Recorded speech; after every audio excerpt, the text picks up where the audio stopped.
Hello mga mamshi! Welcome again to my video diary. Nakin ay matagal-tagal na rin since nung huling nakagawa ko ng vlogs. Ay paano ta naman at super na busy talaga ang peg ko. Maraming naging hanash kaya ang hirap maisingit talaga sa mga daily work sa buhay. Hindi nga pala madali ang maging vlogger. Hindi ko naman itinuturing na vlogger ang sarili ko. Dahil wala pa ako sa kalintingan ng maraming vlogger. Unang-una, ay kakadipot pa followers ko tapos ay sa totoo lang, ang intention ko lang sa ganitong ginagawa ay masave ko yung mga kwento sa likod ng mga videos na sinishare ko. At the same time, ay makapag-share din ng mga daily insights or words of wisdom na rin. Gusto ko lang i-take yung privilege and advantage ng social media. Dahil darating yung panahon na lahat ay magiging alaala na lang ng lumipas. Pero mali nga naman natin, banda-banda din ay magbunga rin pala itong pasulput-sulput ko lang ng mga pagbablogs. At mga minsan ay makagaya na rin ako ng mga lodi kong vlogger. Why not chocobot? Ay, choconut pala. Why not choconut? Oh, batang 90s lang makaka-relate sa binanggit kong chocobot. Hani ko yung katumbas na yun ngayon mga Gen Z kung di kayo makarelate. Anyway, ito nga pala yung episode na ito ay patungkol sa naging celebration ng birthday ko at ng iba ko pang kapamilya na nag-birthday din last July 2024. Tingnan mo hani, at after 1,000 years, ay saka pa lang ako nakagawa. July pa ay wala pang mga naging kaganapan hani. Iyaha ay mainam na iyan. July 4, 2024, maaga ako nagising. Magandang gising ko, sakto sa tulog at di ako puyat. Pagsilip ko sa bintana, isang napakagandang araw na may kasamang rainbow ang aking natanaw sa labas. Ako talagang tumagtuwa as in kinilig yung puso ko sa natanaw ko. Amazing talaga si Lord. Biruin mong may rainbow sa mismong araw ng birthday ko at isinakto pa niya pagising ko. Tapos natanaw ko ang magandang bundok ng Sierra Madre at ang bukid na maganda na ang pagkakatalok ng mga magsasaka. Sobrang na-appreciate ko talagang kalikasan at isang pribilehiyong tumira sa probinsya na lahat ay sariwa, tahimik at mapayapa. Grabe ka po Lord. Di ko ma-explain yung nararamdaman ko pero ramdam na ramdam ko ang mga oras na yan kung gaano ako ka-special at kung gaano niya ako kamahal. Sa totoo, tiri-react ako kapag naaalala ko yung lalim ng pagmamahal ni Lord sa akin. At sa inyo din. Kagaya ng rainbow, sabi nga niya sa kanyang salita. Ang rainbow ang palatandaan ng kanyang covenant at promise sa atin. Napakadaming promises niya sa buhay ko ang natupad at nararanasan ko. Maraming mga nagabundok, kagaya ng Sierra Madre ang pinagdaanan kong pagsubok sa loob ng 35 years. Pero nananatili siyang tapat at hindi nagbabago. Sa lahat ng panahon, nandyan siya at hindi siya nang-iiwan. May dinga at nagising na rin ang mga Junakis ko at ako'y lalong kinilig pa nang ako'y kanilang kantahan. Sila ang ilan lamang sa mga pangako at katuparan na tinanggap ko mula sa Ama.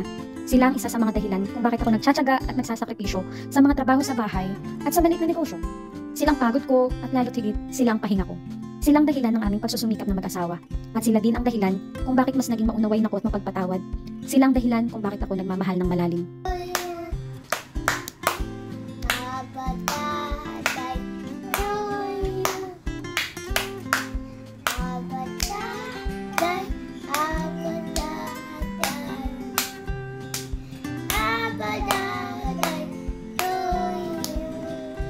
Love you. Love you. Wow, we love you. I love you too. We love you too. Thank you. Ha? Wala pa raw maireregalo sa akin material na bagay si Kuya Monmon. Kaya tinutukan na lang niya ako ng kanyang piano. Ako ang #1 fan mo palagi, Kuya Monmon. Biruin mo, sariling kapap lang pala niya ang yung happy birthday. Pwede naman sana mag-research sa Google pero talit na rin niya yung pakinggan lang niya yung kanta. Tapos ayun, kapakapalang tapos natutugtog na.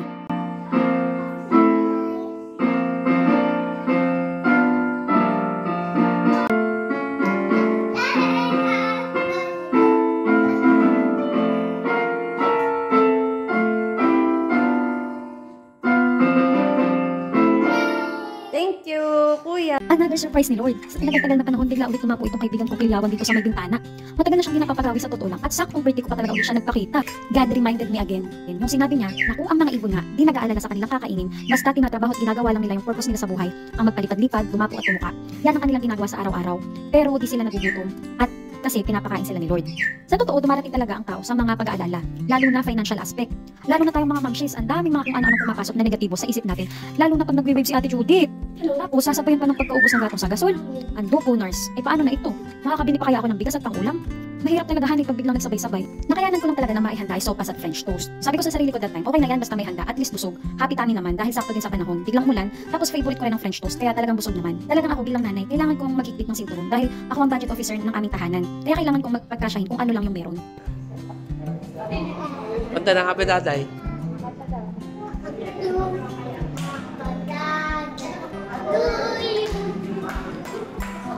Pero di na mayagan ng asawa ko. Alam ko di siya makakauwi. So another gift na naman ito ni Lord.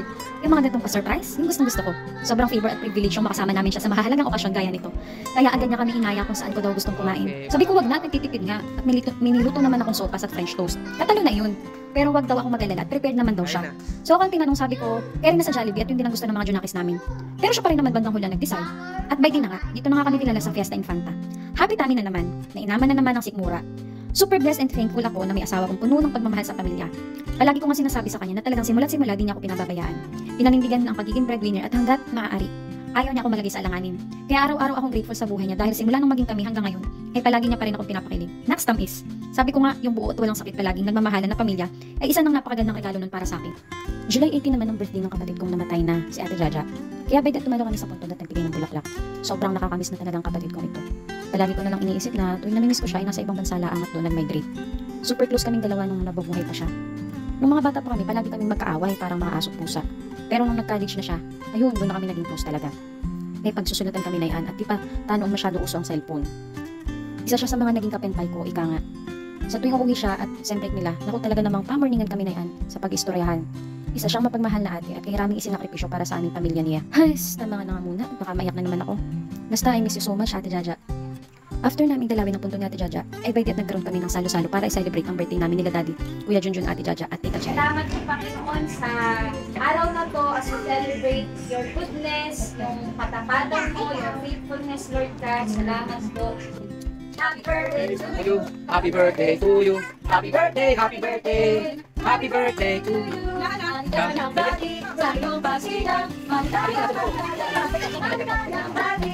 O di baga, isang handaan na lang. Maigi nga rin pala tipid sa gastos. Pero intended talaga ang lahat para kay Daddy. Siya talagang pinaka-highlight ng celebration. Umiidad na si Daddy at madalas ay tampuhin na, kaya dobling unawa at pagmamahal talaga para sa mga magulang. Hindi talaga madali magpalaki at magdisiplina ng magulang. Uy, charot laang, baliktad atahan eh. Palagi ko na lang iniisip, kapag nagpapasaway si Daddy lalo na sa kanyang kalusugan, ay sabi ko sa sarili ko, itatanda din ako. At kaya, doble, triple, or sabihin na natin walang katapusan ang pag-unawa at pagtsatsaga ang kailangan na ibigay sa magulang dahil simula nung bata pa tayo, madami ding tiniis at tsinaga sila para sa atin.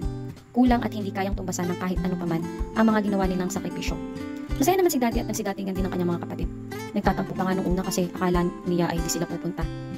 Isang masaya at nakakabusog na banding ng pamilya para sa highlight ng birthday ngayong July. Basta isang malaking biyaya na sa aming magkakapatid yung walang sakit si Daddy at malakas pa rin. Kala ko ay tapos ng celebration ng happy kaarawan ko for the month of July. Pero there's more, may pahabol pa. Ayan at nakabakasyon na ang mga in-laws ko. Tamang gala at road trip sa diversion. Ito nga pala yung bagong tambayan ngayon ng mga taga-Reyna. Lalo na't maraming mga istolyong pagkain ang pwede kang mabili. Sarap magmuni-muni sa ganito magandang lugar, lalo na't kasamang pamilya. Tamang kwentuhan at tawanan. Kaso nga lang, honey, nadidismaya ako dyan sa diversion kapag ginagawang motor racing challenge ng mga kabataan ngayon. Abay, madami pa namang nagtatambay ng mga tao dyan. Abay, doon pa magiging na yun. Iya ha, ako'y susurahin. Char. Basta. Ang masasabi ko lang ay, sanay doon na lang kayong mag-motor racing sa Basig at talagang mas intense doon ang challenge. May lang. Basta't mga indo, ang masasabi ko lang, honey, ay maiksi ang buhay. Huwag masyadong harurot, lalo na't mataong lugar. Please laang. Natapos na nga ang July. At para sa akin, ang pagdiriwang ng kaarawan ay para ding New Year. Panibagong taon ng buhay ng isang tao. At ang nakalipas na taon ay bibilang na rin sa mga koleksyon ng mga karanasan. Iba-iba man ang naging panahon, iba-iba man ang kinakaharap, pero importante ay nagpapatuloy, umuusad pa sa pag-akyat para sa mas magandang pagbabago ng buhay. Palagi lang nandoon ang humble heart and humble spirit para maging bukas sa mga dapat ayusin at magpatama sa mga naging pagkakamali. Maiksi lang ang buhay. Sabi nga ni Haring Solomon, ang lahat ay walang kabuluhan. At ang kanyang huling payo, matakot ka sa Diyos at sundin mo ang kanyang mga utos dahil ito ang tungkulin ng bawat tao. Sapagkat hahatulan tayo ng Diyos ayon sa lahat ng ating mga ginagawa. Mabuti man o masama, hayag man o lihim.